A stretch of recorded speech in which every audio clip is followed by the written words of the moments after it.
Hello everyone, Matt and Owen here today, and we're going to be doing a demonstration video on Newton's 3 laws of motion. Without further ado, let's go right into the video. Sir Isaac Newton was an English physicist and mathematician who is widely recognized as one of the most influential scientists of all time and a key figure in the scientific revolution. Newton used his laws of motion to explain and investigate the motion of many physical objects and systems. Owen and I will be demonstrating these laws in the following video. Newton's first law of motion states that an object in motion will stay in motion unless an outside force is acted upon it. Objects resist having their motion changed. This is called inertia. An object with greater amount of mass will resist having its motion changed more than one with less mass. We will demonstrate that right now.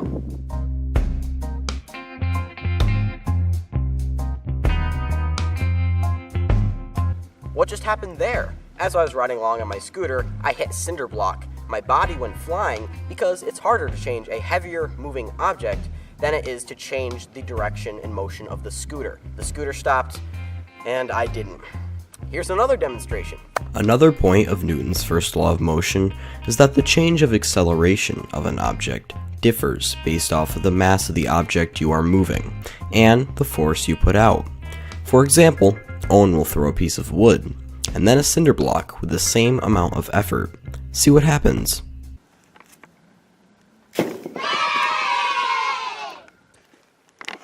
No! In this example, it almost looks like the cinder block threw Owen instead. Newton's second law of motion simply states that an object's force is equal to its mass times its acceleration. Also, the more mass or inertia an object has, the harder it is to stop when it's in motion. We'll be demonstrating that right after. No, please, your mass times acceleration. Newton also says that if we try changing the acceleration of a moving object with more mass than a lighter object traveling at the same speed, it'll be a lot harder. Notice that Owen, who has a lot of mass, on the scooter blows me right over, when if it was a tennis ball traveling at the same speed, I would be fine. Brace will knock me over. Oh! A change in the motion of an object will only occur if a net force is acted upon it. We'll demonstrate that right now.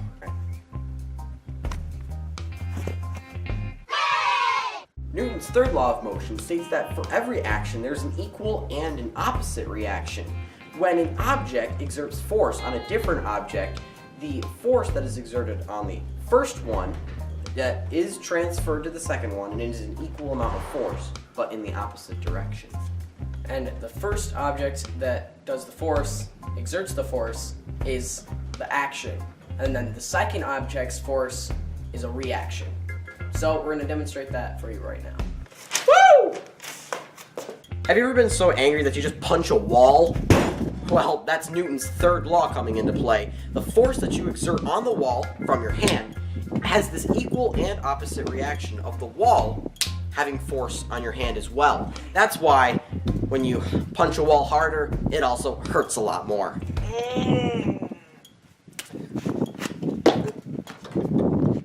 In this other example, we're going to be explaining how if one is riding a scooter, you push with your foot, the scooter will go one way, and you'll go the other way.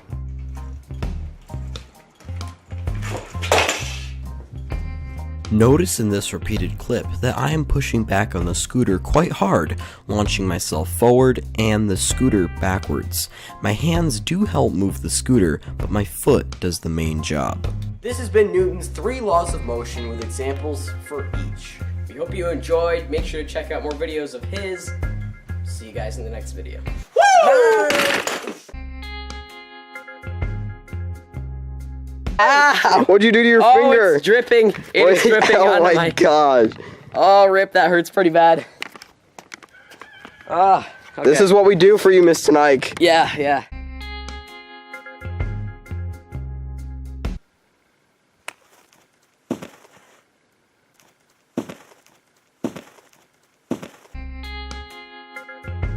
Have you ever been so angry that you just decide to punch a wall?